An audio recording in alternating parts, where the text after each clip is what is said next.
Fala, meus queridos! Sejam todos muito bem-vindos a mais um vídeo aqui do meu canal. Eu sou o professor Ricardo Neves e hoje eu vou dar 15 dicas de conteúdo mesmo, infalíveis, para você alcançar o seu tão sonhado registro de contador. Então, sugiro que você fique até o final para pegar essas 15 dicas e quando você estiver lendo lá as questões do exame, você vai lembrar e vai aplicar na resolução das questões lá, tá? Só peço, se esse conteúdo estiver te ajudando aí, curte esse vídeo, compartilhe com seu amigo que também está estudando e se inscreva no canal e ative as notificações para você não perder nenhum conteúdo, tá? É o seguinte, eu vou dar as 15 dicas aqui de conteúdo de forma bem prática, mas antes eu gostaria de falar 3 coisinhas para vocês. Não negligencie conteúdo básico de contabilidade geral. Se você, porventura, tem alguma dificuldade ainda de lançamentos de débito e crédito, estrutura das demonstrações contábeis, algum tipo de lançamento específico, eu sugiro que você estude. São coisas básicas, mas que na compreensão geral ali das questões vai ser muito útil para você. Então, não negligenciar conteúdo básico da contabilidade geral, porque às vezes você quer estudar só o CPC 25, ativos contingentes e passivos contingentes, sei lá, você quer estudar muita coisa e às vezes aquele conteúdo básico que vai te ajudar ali na resolução de algumas questões você negligencia. Então, estude contabilidade geral, as coisas mais básicas, por mais que não vá cair coisas básicas ali no exame, mas essa compreensão vai te ajudar a resolver as demais questões. Então, pega essa dica aí.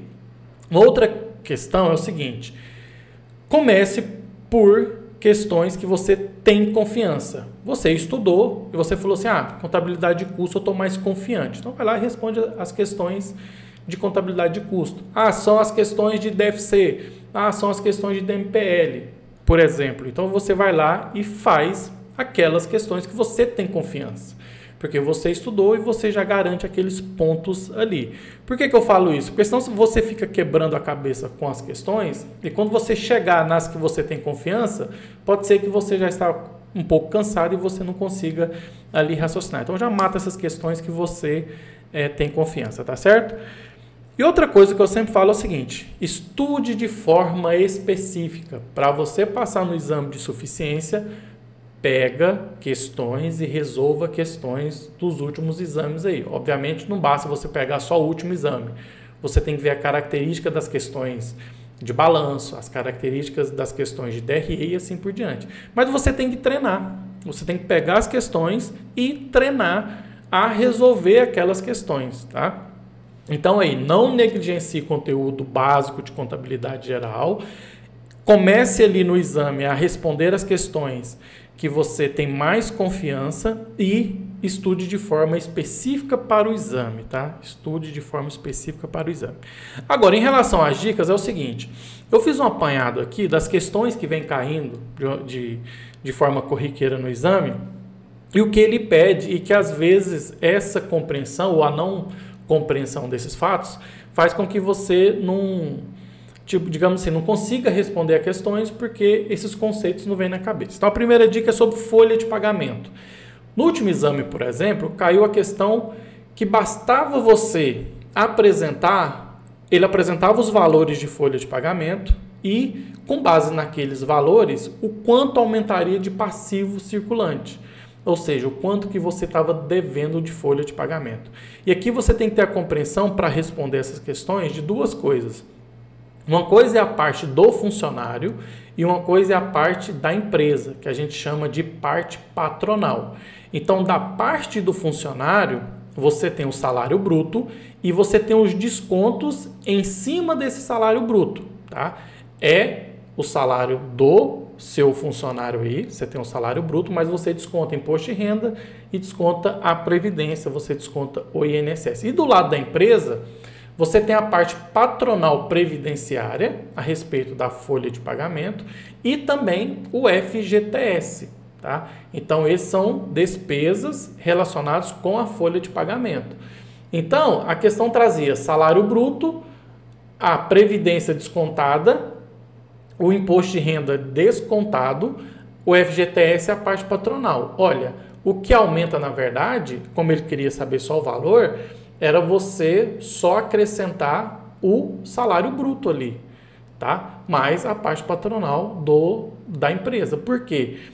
Se você soma o salário bruto com o INSS e com o imposto de renda, você está colocando um valor duas vezes, porque esse INSS e essa previdência já foi descontado ali do salário bruto. Então você tem que ter essa noção clara aí.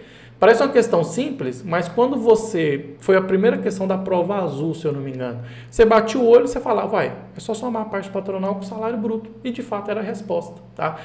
No caso do INSS da Previdência, a empresa é responsável de repassar esses valores para os órgãos competentes, mas você desconta do funcionário. Então veja, salário bruto, salário líquido, parte do empregado, tá? E você tem a parte patronal, que é o FGTS, e a parte da previdência que incide sobre a folha de pagamento, tá? Então essas noções de folha de pagamento é muito importante para você já garantir um ou dois pontinhos, que já tem provas que tá vindo com duas questões de folha de pagamento, tá? A segunda dica é a seguinte: depreciação. Não esqueça, valor depreciável é o valor de aquisição, e veja aqui, valor de aquisição é o valor que você pagou pelo bem, mas todos os gastos para você trazer aquele bem até a empresa. Então, você teve frete, seguro do frete, a instalação, tudo, tá? Então, o custo de aquisição são todos os gastos relativos para deixar aquele bem à disposição da empresa. Menos o valor residual, ou seja, o valor depreciável é esse valor de aquisição, que inclui todos os gastos para trazer aquele item até a empresa, menos o valor residual. O que é o valor residual? É o valor que vai constar no balanço mesmo após a vida útil daquele bem, tá? E uma outra coisa que pede muito é o seguinte, até anotei aqui, né? Quando inicia a depreciação? A depreciação inicia quando o bem está disponível para uso e não efetivamente em uso. Tem uma diferença. O bem pode ficar disponível para uso em abril e a empresa começar a utilizar ele em setembro, mas a depreciação começa quando ele está disponível para uso, tá? E no método linear, essa depreciação não cessa, ou seja, não para quando, porventura, algum mês você não fabrica alguma coisa naquele maquinário. Só no método das unidades produzidas, porque aí no método das unidades produzidas só vai depreciar de acordo com a produção. Então essas questões de depreciação caem muito. Aí ele pede a depreciação do ano, ou a depreciação acumulada, ou o valor atual do item. Ou seja, o que é o valor atual do item? O valor de aquisição, que é aquele somado com os gastos para trazer o bem até você, menos a depreciação acumulada. Aí seja de 1 ano, 2 anos, teve uma questão que falou assim, no 33º mês, mas você sabendo calcular ali a depreciação, sabendo o que é valor depreciável, valor de aquisição, valor residual e que inicia quando está à disposição, você mata a charada aí, tá? A terceira dica é sobre classificação de contas. As questões de balanço patrimonial, muitas questões de balanço patrimonial, você vai conseguir só classificando contas. Então, assim, dá uma estudada sobre classificação de contas. Por exemplo, o que confunde muita galera, duplicatas descontadas, a gente registra no passivo circulante, porque era uma duplicata que você tinha, por algum momento você foi até o banco e descontou aquelas duplicatas. Logo, você criou uma obrigação junto à instituição financeira. Então, essas duplicatas descontadas é passivo circulante, ao passo que as duplicatas, né, a receber, aí está ali no ativo circulante, tá certo? E as contas despesas antecipadas, também está ali no ativo circulante. Então, são algumas contas sensíveis aqui que eu trouxe, porque geralmente nas aulas que eu dou no meu canal, inclusive só desse último exame tem 11 horas de resolução de questão. Depois você dá uma assistida aí, que é uma forma específica de estudar para o concurso, para o exame, melhor dizendo, pega muito essa questão de classificação de contas, tá? Então, pega essas contas que você tem dificuldade, digita no Google aí, contas contábeis, aí você vai lendo e falando, isso aqui classifica onde, faz esse exercício, porque na hora de você classificar ali o que é ativo, o que é passivo, o que é ativo circulante e não circulante, você vai ter uma facilidade maior, tá? Outra coisa é sobre patrimônio líquido. Você tem que ter a noção que o patrimônio líquido é o valor residual entre o ativo e o exigível da empresa. Então, teve uma questão do exame de suficiência que ele pediu o ativo não circulante e o valor do patrimônio líquido. Só que ele não trouxe nenhuma conta de patrimônio líquido. Então, o que você tinha que fazer? Somar. Primeira coisa, somar as contas de ativo não circulante para você descobrir o valor. Mas como que eu descubro o valor do patrimônio líquido? Soma todas as contas do ativo, menos o seu exigível, do seu passivo circulante, menos o do seu passivo não circulante. Aí você descobre o valor do seu PL. Que a gente fala isso, de uma forma mais simples aqui, das situações líquidas patrimoniais. Então, se o seu ativo é maior que o seu passivo, você está numa situação líquida patrimonial positiva. Se seu ativo é menor que o seu passivo, você está numa situação líquida patrimonial negativa. Então, você tem que ter essa noção ali para descobrir o patrimônio líquido, tá? Tem uma questão que ele fala de classificação de patrimônio líquido, né? Quais contas seria de patrimônio líquido? E no último exame, trouxe a expressão capital fixo. Capital fixo não é nenhuma conta do patrimônio líquido, tá? Capital fixo é um termo aí usado em alguns momentos, inclusive o exame usou, para falar que são todos os ativos, tá? Então, quando ele falar assim, classifique as contas de patrimônio líquido e tiver lá capital fixo, não é ali primindo capital social, das reservas de lucro, né, reserva estatutária. Capital fixo, na verdade, é um sinônimo de ativo total, utilizado em alguns livros, em algumas literaturas. Então, pega essa dica aí. Outra coisa, estrutura conceitual básica. Você tem que conhecer conceito de ativo e conceito de passivo. Então, vai lá no CPC 00, na estrutura conceitual básica, né, que é um ativo, recurso controlado pela entidade, oriundo de eventos passados, que a empresa tenha benefícios econômicos. Então, você tem que ter essa noção teórica que o CPC traz, e principalmente sobre as características das informações contábeis, porque elas se dividem em duas, né? Você tem a parte ali fundamental e de melhoria. A fundamental é a relevância, que é aquilo que faz diferença na tomada de decisões, e as qualitativas. Você tem a parte fundamental, que é a relevância, que é fazer diferença na tomada de decisões por quem está usando a informação, e a representação fidedigna, que é apresentar a informação de forma completa, neutra e livre de erro.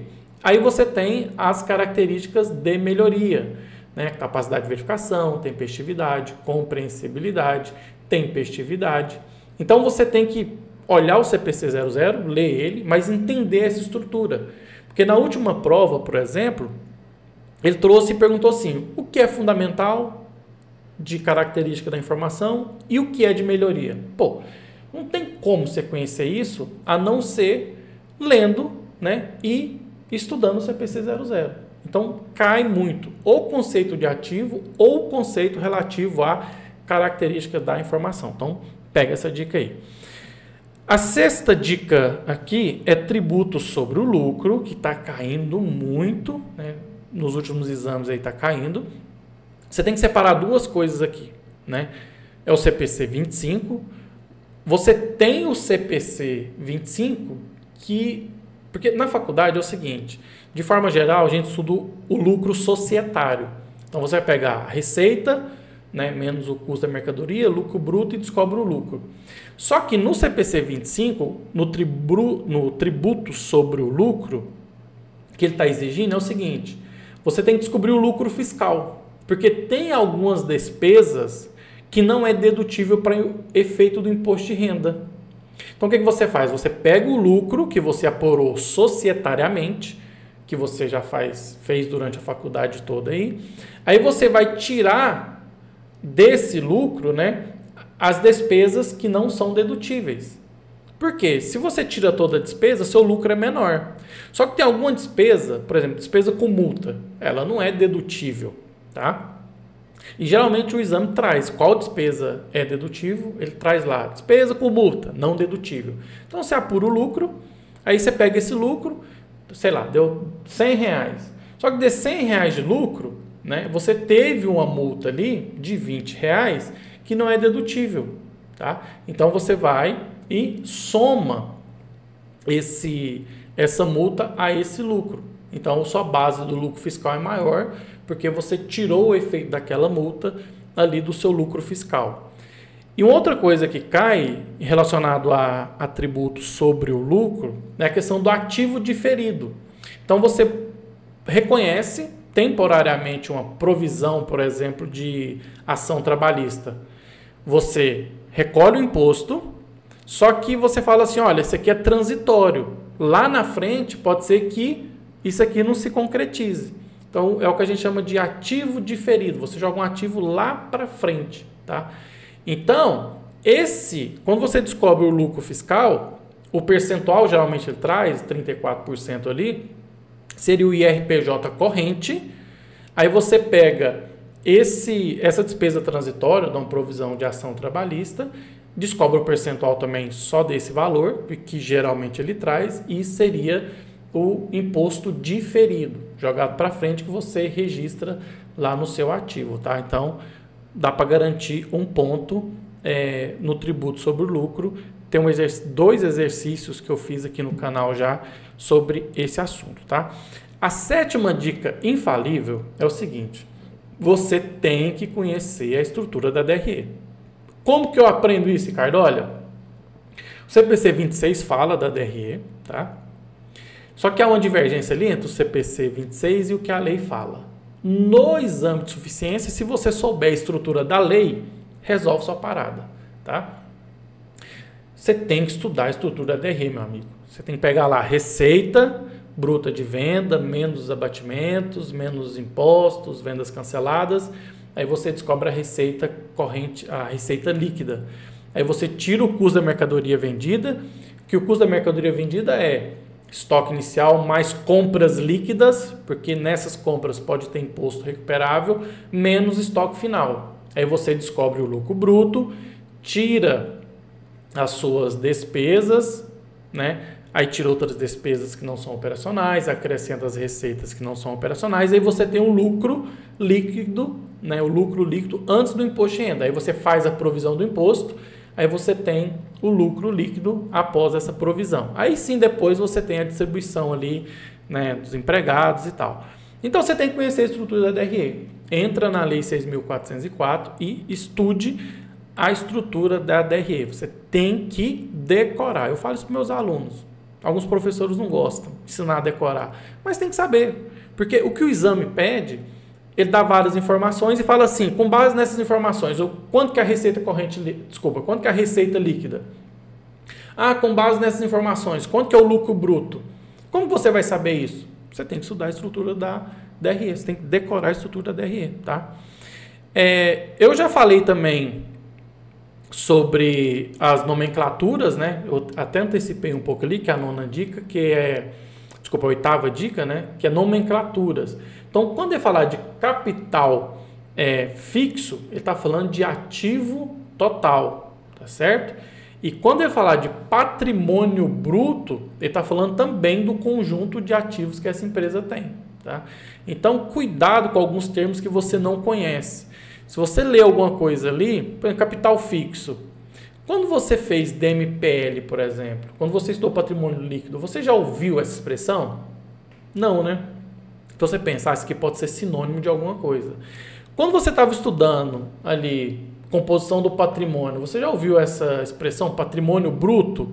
Né? Porque você tem ativo, né? Mas o seu ativo sempre vai ser igual, o seu passivo mais o seu PL. Tem patrimônio bruto? Então, você tem que tomar cuidado durante a prova com algumas nomenclaturas. Então, quando você lê um termo que você não vê de forma contínua, não é assim, quando você estudou, você não via muito aquele termo. Aquilo pode ser sinônimo de outra coisa, tá? Então, no exame passado, eu trouxe várias contas do patrimônio líquido e tinha lá capital fixo. Aí eu pergunto para você já tinha ouvido falar em capital fixo ali no patrimônio líquido? Então, assim, nem tudo que está na prova, na questão, você vai utilizar para a sua resolução, tá? Então, quando você vê um termo, uma nomenclatura, uma terminologia ali que você não conhece, pensa, isso aqui pode ser sinônimo de outra coisa? Às vezes, por dedução, você consegue. Então, cuidado com nomenclaturas que não é aí que você não conhece de forma recorrente, principalmente durante a faculdade. Então, por exemplo, capital fixo. Talvez poucas vezes falamos isso durante as aulas, que é o ativo total. Tá? Então, cuidado com as nomenclaturas. A nona dica é sobre grau de alavancagem operacional. O que é grau de alavancagem operacional? É quanto no aumento no volume de produção impacta o seu resultado. Então, por exemplo, você está dando R$100 de lucro agora. Se eu aumentar a minha produção em 10%, quanto que vai aumentar o meu resultado? Tá? Aí você vai fazer o cálculo. Então foi de 100 para 120. Então, 100 para 120 tem quantos por cento? Relacionado a esse 10 aqui, que aumentou de percentual relacionado ao meu volume de vendas. Então, grau de alavancagem operacional nada mais é do que o percentual de aumento no resultado, ou seja, meu resultado aumentou 20, dividido pelo percentual de aumento no volume de produção. Foi 10. Tá? Aí você faz essa divisão, aí você tem um grau de alavancagem operacional. Então, não esquece. Grau de alavancagem operacional, o percentual de aumento no resultado, dividido pelo percentual de aumento no volume de produção. Então, com base nesse 10%, aumentou 12 o meu resultado. Aí você pega 12 e divide por 10, você descobre o grau de alavancagem operacional, tá? Uma dica importante agora, a nossa 10ª dica, é uma dica sobre a DFC, demonstração dos fluxos de caixa. A única demonstração que é feita pelo regime de caixa, exceto as outras que é feito pelo regime de competência. Você tem dois métodos, né? Método direto e indireto. O que acontece? A dica que eu quero falar para vocês aqui, você tem 3 grandes atividades: operacional, de financiamento e de investimento. Nas atividades operacionais, se tem um aumento no ativo, ele entra negativo na DFC, tá?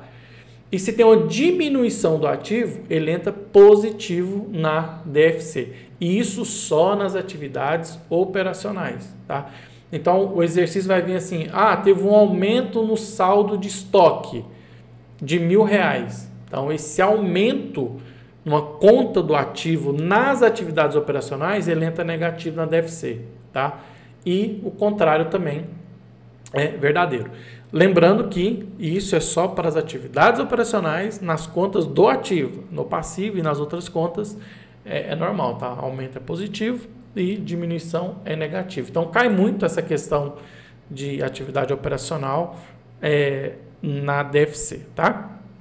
Outra coisa é aquisição, custo de aquisição. Nossa dica 11 aqui. O que eu estou querendo dizer com isso?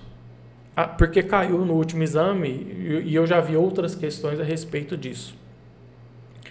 O custo de aquisição da matéria-prima ou da mercadoria que você está adquirindo inclui tudo, tá?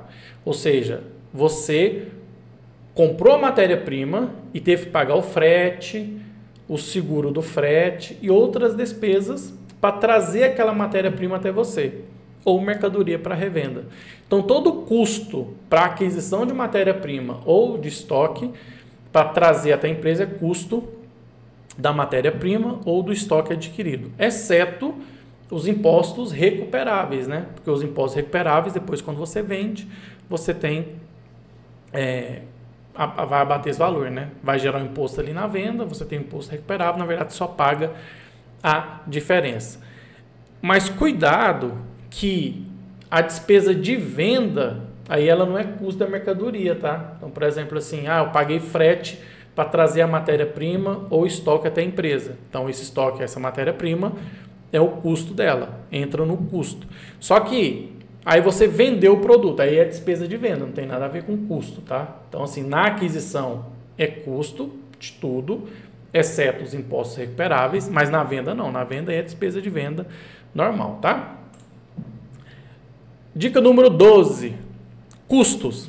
Cai de 4 a 5 questões, aqui no canal tem maratona de custos, tem custo de custeio baseado em atividade, acho que o conteúdo que eu mais tenho aqui é sobre contabilidade de custos. O que você tem que ter noção é o seguinte: o produto, de uma forma geral, ele é feito do custo direto e do custo indireto. Esse custo indireto, você tem que fazer um rateio O que é um rateio? Uma divisão. Então, por exemplo, você fabrica 2 produtos e você gastou R$1.000 de custos indiretos. Você tem que pegar esses R$1.000 de custos indiretos, um aluguel, por exemplo, e dividir pelos 2 produtos. Só que aí o exercício vai trazer o que a gente chama de critério de rateio.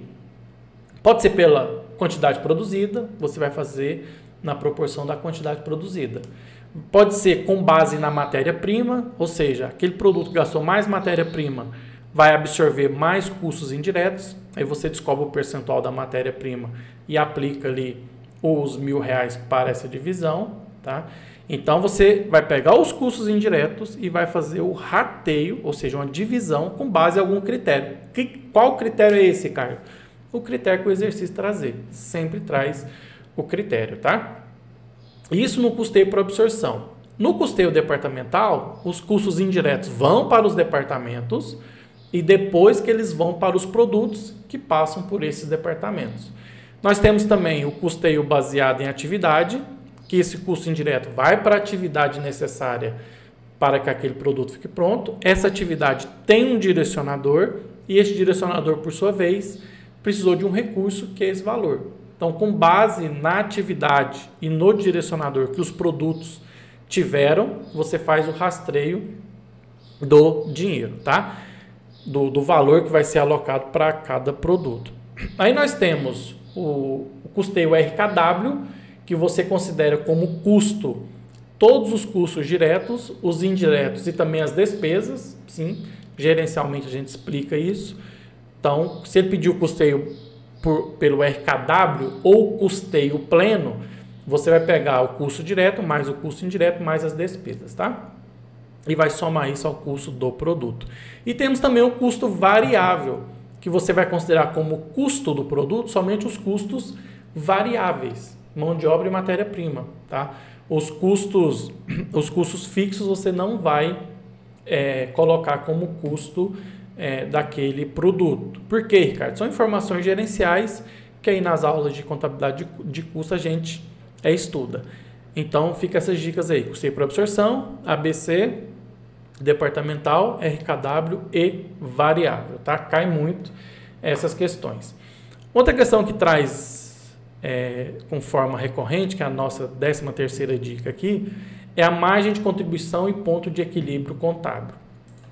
Margem de contribuição nada mais é do que o preço de venda do produto menos os itens variáveis daquele produto, custo e despesa variável. Então vamos supor que você vende um produto por 10 e ele tem de custo variável 5. Logo, a margem de contribuição dele é 5.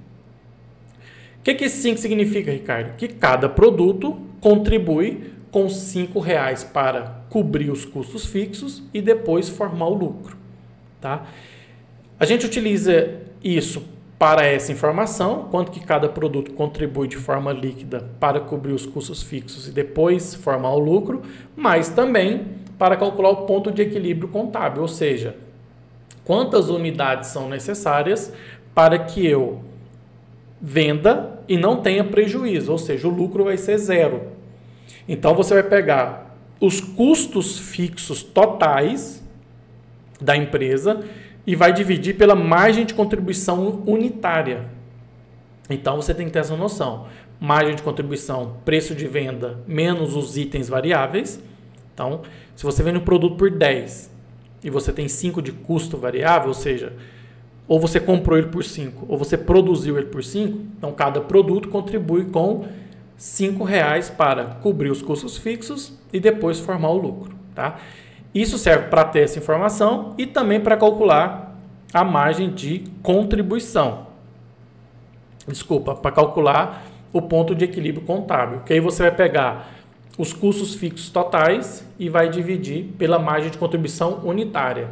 Aí você vai descobrir quantas unidades são necessárias para que essa empresa venda e o lucro dela seja 0, ou seja, para que o lucro dela seja, que a receita se iguale com as despesas e os custos, tá?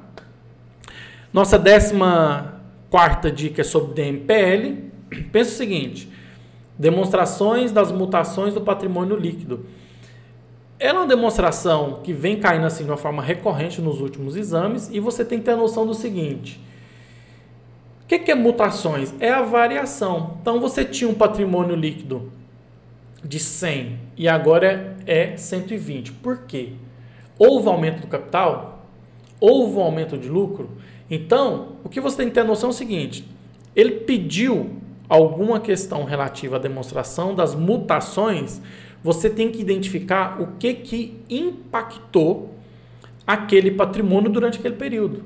Então, pode ser que teve um lucro e teve a constituição dessa reserva, tá? Então, vamos supor que ele tinha lá 100 de patrimônio líquido, aí ele deu um lucro de 50. Então, o que causou a mutação no patrimônio líquido? Foi o lucro.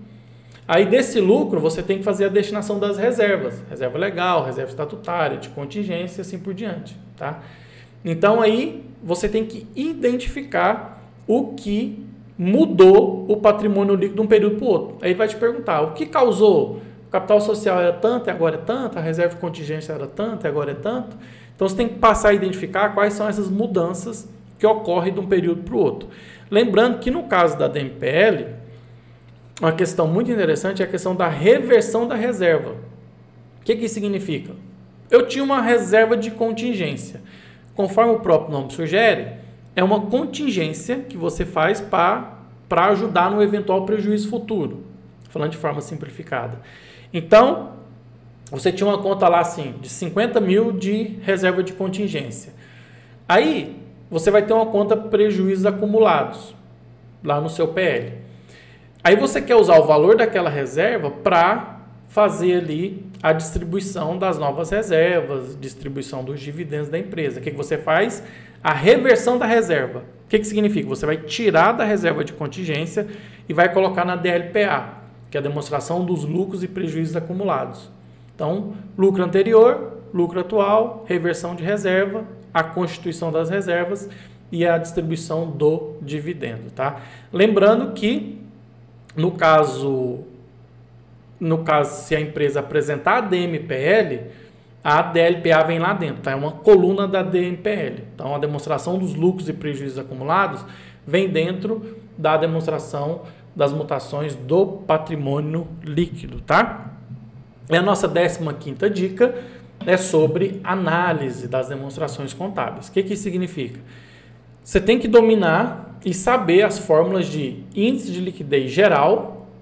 Aqui confunde muita gente porque é ativo circulante mais realizável a longo prazo dividido pelo passivo circulante mais o passivo não circulante. O que isso significa? Se, por exemplo, der 1,80, significa que no curto e no longo prazo, para cada R$1 de dívida, eu tenho 1,80 para pagar. Tá? Já a liquidez corrente aí você tem que fazer uma assimilação, né? Lembra a nomenclatura, assimilar uma coisa com a outra? Liquidez corrente é circulante. Então, você vai pegar seu ativo circulante e vai dividir pelo seu passivo circulante. Se der, por exemplo, 1,10, R$1,10, significa que para cada R$1 de dívida no curto prazo, eu tenho R$1,10 para pagar. Tá? A liquidez seca, você vai pegar o ativo circulante menos o estoque e vai dividir pelo passivo circulante. O que significa? Que no curto prazo, vamos supor que dê lá 90 centavos. Significa que no curto prazo, para cada R$1 de dívida, eu tenho 90 centavos para pagar, desconsiderando meus estoques. Porque o estoque é uma variável que a empresa ali, digamos assim, não domina, né? Para ela realizar aquele valor, ela tem que vender. Então, você tira na liquidez seca o estoque ali da conta. E nós temos a liquidez imediata. O que é imediata? O que o nome sugere? Que eu tenho na hora. O que você tem na hora? Você tem no caixa no banco.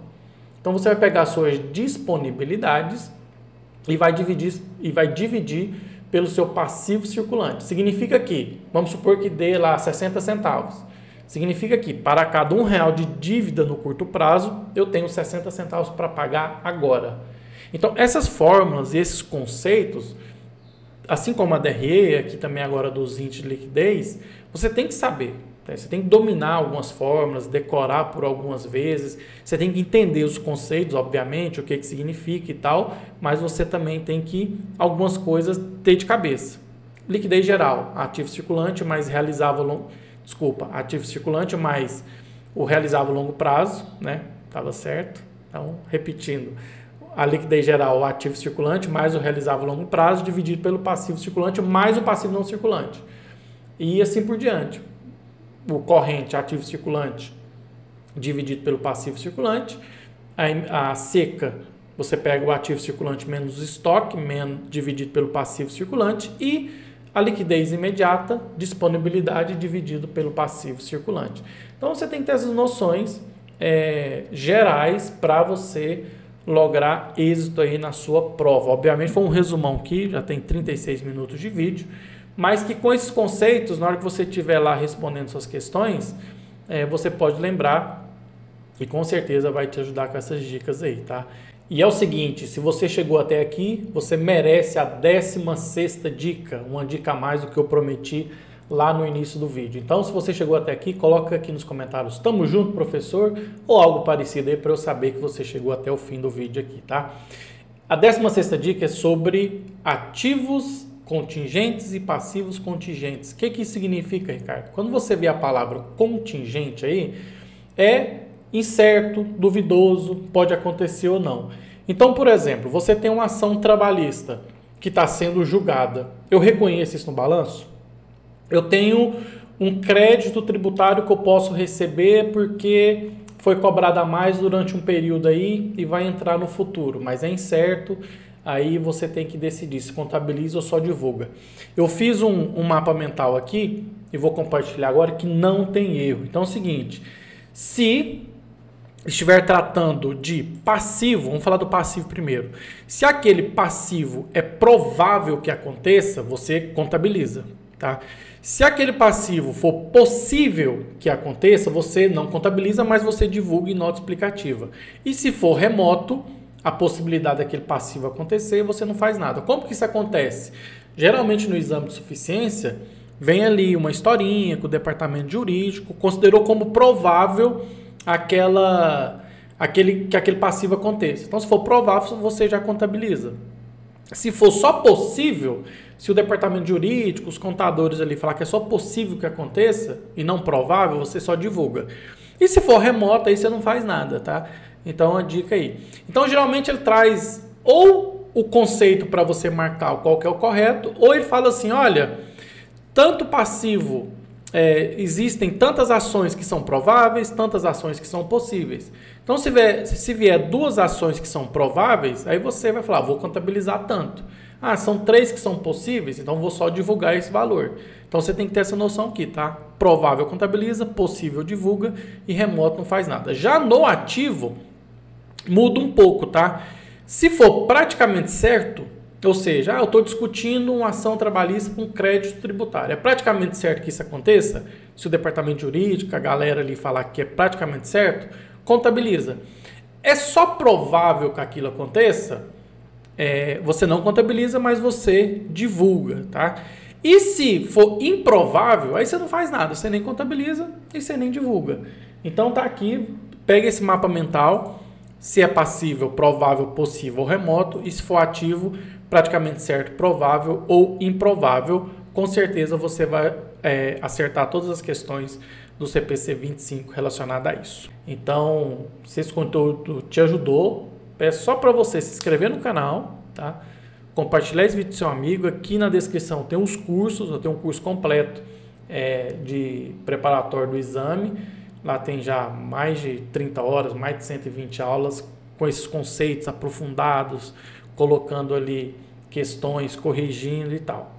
Então, se eu puder te ajudar de alguma forma, considere apoiar aí o canal comprando os cursos ou se inscreva no canal, curta esse vídeo, ativa as notificações, que isso também ajuda muito, e olhe os outros vídeos aí do canal, que eu tenho muita resolução de questão a respeito do CFC, tá? Do mais, fica o meu abraço, desejo sorte no seu exame de suficiência. Foi um prazer inenarrável estar aqui com vocês nesses minutinhos. Até mais e tchau, tchau.